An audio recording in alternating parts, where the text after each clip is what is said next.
Hello friends, मैं मधु भियाना from being spiritual channel से। Friends, हमारे जीवन में जो कामयाबी आती है वो हमारी मेहनत के साथ साथ यानी कि हमारे कर्म के साथ साथ हमारे विचारों की श्रृंखला पर भी निर्भर करती है कि हमारा अपने कर्म के प्रति कैसी विचार हैं, विचारों की श्रृंखला कैसी है। तो फ्रेंड्स, हमारे अंदर हर वक्त ज़रूरी नहीं है कि अच्छे ही विचार हों। तो अच्छे विचारों के लिए हमें कभी कभी एक स्पेशल दुकान पर भी जाना पड़ता है।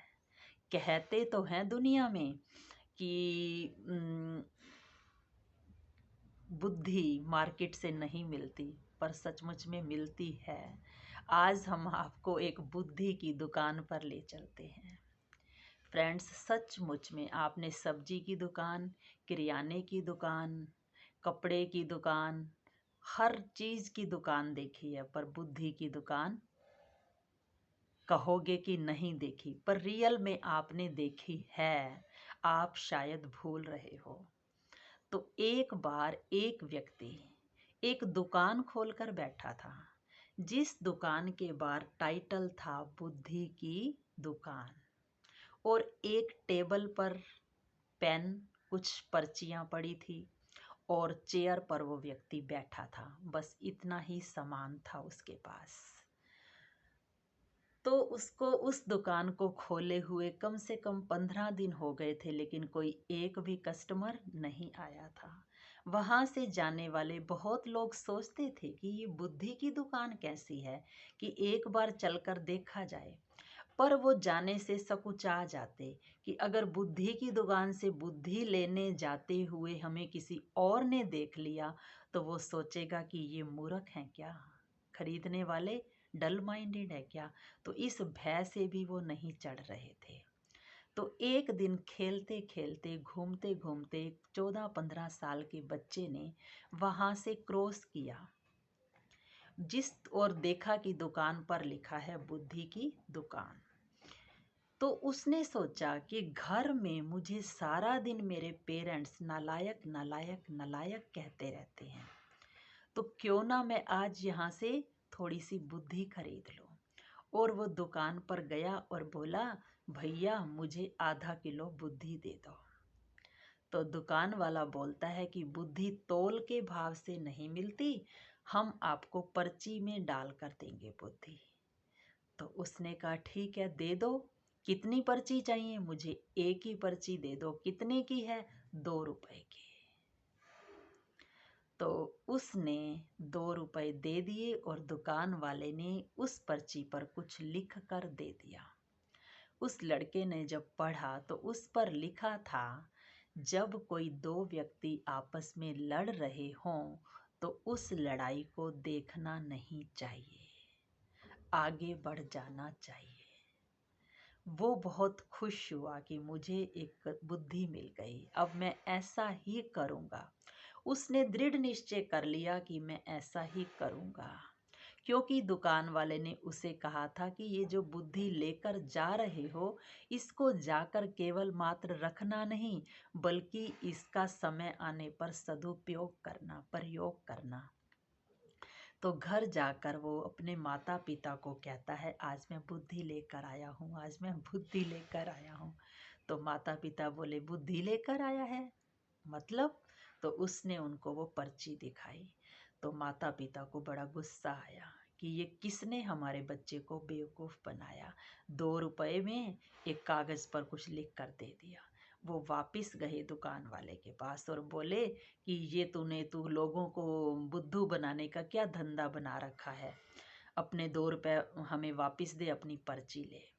तो दुकान वाले ने कहा कि एक बार बुद्धि देने के बाद वापस नहीं ली जाती, लेकिन वो व्यक्ति जिद करने लगा। तो उसने कहा, मुझे इसी पर्ची के पीछे आप लिख कर दो पहले कि हमने जो ये बुद्धि ली है, जो ये वचन लिया है, इस वचन का जीवन में ये बच्चा कभी भी प्रयोग नहीं करेगा, तो मैं 2 रुपए वापस दूंगा। तो उसके पिता ने लिख कर दे दिया कि इसका प्रयोग नहीं करना, और उस बच्चे को भी कह दिया कि इसका प्रयोग नहीं करना, क्योंकि ये बुद्धि इसी दुकान वाले की है। कुछ दिन बीते वो बच्चा घूम रहा था और दो लेडीज आपस में जोर जोर से लड़ रही थी। उसने इस दृश्य को देखा और सोचा कि मुझे तो बुद्धि मिली थी कि इसको नहीं देखना, आगे बढ़ जाना है। पर उसे याद आया कि मैंने वायदा भी किया था कि मैं इसको नहीं मैं भाई बुद्धि को अप्लाई नहीं करूँगा, तो अब मुझे इसको खड़े होकर देखना है। तो वो उस दृश्य को बड़े गौर से, बड़े ध्यान से देखने लगा। लड़ाई इतनी ज़्यादा बढ़ गई कि पुलिस केस हो गया और उस बच्चे को, जो 15-16 साल का था, गवाह के तौर पर राजा के सामने पेश किया गया, पेश करना था। तो अब उसके पिता बड़े परेशान थे कि अब क्या करें, क्या करें, क्या करें, कि दो में से जिस एक का पक्ष ले तो दूसरा नाराज होगा, तो लड़ाई का डर। तो इस परेशानी की वजह से वो कुछ सोच रहे थे कि उनके दिमाग में आया कि उस व्यक्ति ने बुद्धि सही दी थी कि जब कोई दो लड़ रहे हों तो नहीं देखना चाहिए, वहाँ खड़ा ही नहीं होना चाहिए। तो अब क्यों ना मैं उसी बुद्धि की दुकान पर जाता हूँ कि इस समस्या का अब कोई हल लेकर आता हूँ। वो उस दुकान पर गया और बोला ऐसे ऐसे ऐसे ऐसे बात है, पूरी बात बताई। उसने कहा ठीक है, अब आपको जो मैं बुद्धि दूंगा वो अप्लाई करनी है, लेकिन 500 रुपये लगेंगे। तो वो बोले ठीक है, हम 500 भी देने को तैयार हैं। तो 500 रुपये दिए और उसने उनको कागज़ पर लिखकर एक वचन दिया कि जब इस बच्चे को राजा के सामने पेश किया जाए तो इस बच्चे को एक्टिंग करनी है पागल होने की। कभी हंसने लग जाए, कभी रोने लग जाए, कभी किसी को चिढ़वाने लग जाए, कभी कुछ बोलने लग जाए उल्टा सीधा। खाना बड़ा अच्छा है, कपड़े बड़े गंदे हैं, ये महल बहुत खराब है, कुछ भी उल्टा सीधा बोले तो राजा इसको पागल समझकर छोड़ देगा और ये गवाही देनी नहीं पड़ेगी। तो उनको ये जवाब बिल्कुल भा गया और उन्होंने वैसा ही किया। जब उस बच्चे को राजा के सामने ले जाया गया तो उसने वैसी ही एक्टिंग की और राजा ने उसको पागल समझकर छोड़ दिया। तो